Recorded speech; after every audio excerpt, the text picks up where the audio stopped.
भारत माता की जय। भारत माता की जय। इंडियन आर्मी जिंदाबाद। इंडियन आर्मी जिंदाबाद। सैनिक एकता जिंदाबाद। सैनिक एकता जिंदाबाद। प्रेसिडेंट जेके एक्सरस वेलफेयर एसोसिएशन डिस्ट्रिक्ट कठुआ।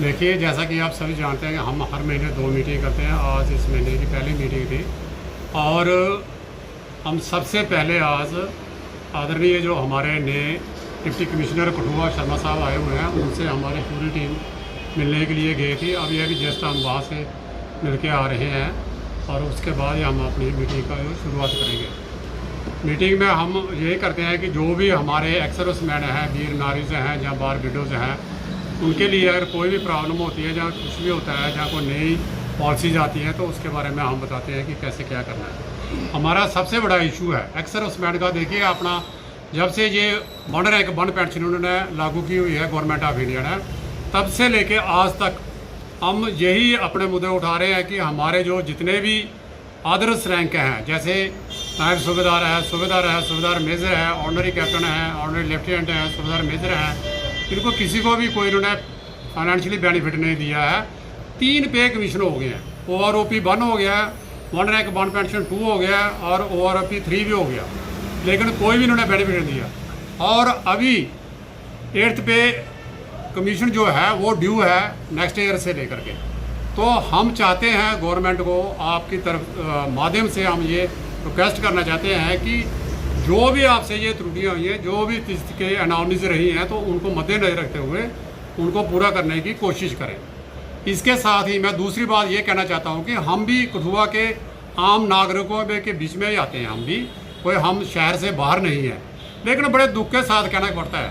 पहले तो ये 2019 से लेकर के तो ड्यूटी जब से इन्होंने बनाया हुआ तो गवर्नर साहब का रूल था। अभी तो इलेक्टेड मेंबर्स हैं और इस डिस्ट्रिक्ट के 6 MLA होने के बावजूद भी कल जो इन्होंने उद्घाटन किया, हमारे माननीय जो मेंबर ऑफ पार्लियामेंट हैं जितेंद्र सिंह जी, जब वो कटड़ा से बैठ कर के और कठुआ से क्रॉस हो करके गया तो उनको ये नहीं मन में आया, सबसे ज़्यादा वोट मिले हुए हैं मेंबर साहब को, इनको पार्लियामेंट के जो हमारे मेंबर्स हैं कठुआ डिस्ट्रिक्ट के, जो अगर जीत का अगर आधार देखा जाए उनका तो वो कठुआ ही है। सबसे ज़्यादा वोट लेने के बावजूद भी उन्होंने वंदे भारत जो ट्रेन जो कटरा से लेके अमृतसर तक चलाई है और उसका कठुआ में एक भी स्टाफ नहीं है। कटरा से लेके कठुआ तक सिर्फ एक स्टाफ दिया उन्होंने, कहाँ पे, जम्मू में। और पठानकोट से लेकर के अमृतसर तक उन्होंने 5 स्टाफ दिए। पहला आ गया पठानकोट, उसके बाद जलंधर से पहले एक और है, जलंधर में है, फिर ब्यास में है और उसके बाद में 5वां स्टाफ जो है उन्होंने अमृतसर में है। तो ये इस तरीके की जो भेदभाव है, मैं कहना चाहता हूँ जो हमने इलेक्टेड किए हुए हैं, चुने हुए जो ऑनरेबल जो MLA साहब भेजे हुए हैं, वो क्या कर रहे हैं? ये बिल्कुल ऐसे खामोश रहते हैं कि जैसे कठुआ को डिस्ट्रिक्ट है ही नहीं है। हम कितने एक्सर्विसमैन हैं, हज़ारों की संख्या में, 15-20 हज़ार हैं। और इस डिस्ट्रिक्ट का अगर आप जियोग्राफिकली कंडीशन देखिए, कहाँ पे बनी है, कहाँ बिलौर है, कहाँ मशेडी है और कहाँ पे ये सारा पड़ता है, इतना दूर दूर का एरिया है। और वो आकर के एक कठुआ रेलवे स्टेशन है और उसमें भी स्टाफ नहीं है, टाटा मूरी का स्टाफ नहीं है, एक और ट्रेन है उसका भी स्टाफ नहीं है। जितनी भी अमृतसर को 3 ट्रेनें चलती हैं, तीनों का कोई स्टाफ नहीं है। तो मैं आपके माध्यम से ये अपनी डिस्ट्रिक्ट एडमिनिस्ट्रेशन को भी और जितने भी हमारे ऑनरेबल MLA जो इलेक्टेड हैं उनसे मैं कहना चाहता हूँ कि कठुआ में जल्द से जल्द जितनी भी अमृतसर को तीनों की तीनों स्टेट जो ट्रेन चलती हैं उनके लिए कोई ना कोई यहाँ पे कठुआ में स्टाफ होना चाहिए। इसके साथ ही मैं आपका बहुत बहुत धन्यवाद करता हूँ। जय हिंद, जय। Chairman ex-serviceman welfare association Kathua. देखिए, हमारे माननीय प्रधान जी ने सब कुछ बता दिया है कि Kathua has been under discrimination. मतलब कि अगर ट्रेनें चलती हैं, कोई और वेलफेयर होते हैं तो वंचित किया जाता है। तो हमारी गुजारिश रहेगी कि हम जो बात कहते हैं उस बात का बेहतर होना चाहिए कि हम अनुभवी लोग हैं और कौन सोचेगा कठुआ के बारे में। जैसे उन्होंने बताया कि सबसे अच्छा हमने अच्छे वोट देकर अच्छा जिता कर हमारे जो MLA हैं वो भी सोचें कि 5 कठुआ के 5 MLA हैं, तो उनका दायित्व बनता है। हमें हू गैर कराई करने की ज़रूरत ही नहीं होनी चाहिए, ना ही हमें कहना चाहिए। लेकिन बड़ा दुख होता है, बड़ा दिल को थर्ड फैक्ट वो होता है कि जिनको सोचना है वो तो सोचते नहीं हैं कि कठुआ के बेटरमेंट के लिए for the best sake of the peoples, for the sake of Kathua itself they should think over. उनको विचार करना चाहिए कि हमें क्या करना है। हम तो जो भी हमारी मीटिंगें होती हैं, आज तो हमारी पहली मीटिंग है, हमारा तो हम अपने कर्तव्य का पालन करते हैं।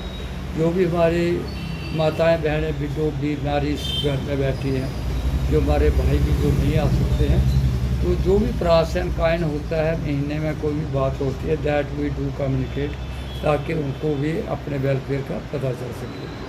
तो आज हमारा जो ध्येय था, ये भी सोच थी कि हम आदरणीय जो हमारे डिप्टी कमिश्नर कठुआ राजेश शर्मा जी आए हैं, उनको भी हम मिले हैं। और सोच तो थी कि हम उनके साथ विस्तारता के साथ बात करते, लेकिन आज उनके पास भी समय नहीं था, क्योंकि बहुत से लोगों ने मिलना था, तो वो नहीं हो पाया। लेकिन आप लोगों के माध्यम से हम ये ज़रूर कहेंगे कि वो हमें पूरी उम्मीद है हमसे कि वो कठुआ की जो कमियाँ हैं, इंटरनल कमियाँ हैं, उनको राजनीति से, हम तो राजनीति में आते नहीं, बिकॉज हमारा तो कोई राजनीति से संबंध नहीं रहता है। हमारा स्तंभ है कि देश और हमारा कठुआ। तो लेकिन मैं जो सोचता हूँ कि जब एक जो पृथ्वी का 7वां स्तंभ है वो सैनिक होता है, सैनिक, क्या वो भूतपूर्व है, क्या वो प्रेजेंट सोच रहा है। तो जो सैनिक का जहाँ तक वेलफेयर होता है, तो हमारी प्रधानमंत्री को, हमारी पूरी सेंट्रल गवर्नमेंट को जो हम बात करते हैं, उस बात में हमेशा बैठे हुए, हमारा उसमें कोई अपना इंटरेस्ट नहीं होता। हमारा इंटरेस्ट जो होता है वो अपने मुल्क के लिए होता है, अपने देश के लिए होता है, अपनी कंट्री के लिए। अतः आप लोगों का जो हमारी बात को टेकअप करते हैं और आगे लोगों तक पहुंचाते हैं, आपका बहुत बहुत शुक्रिया, धन्यवाद। Thank you very much.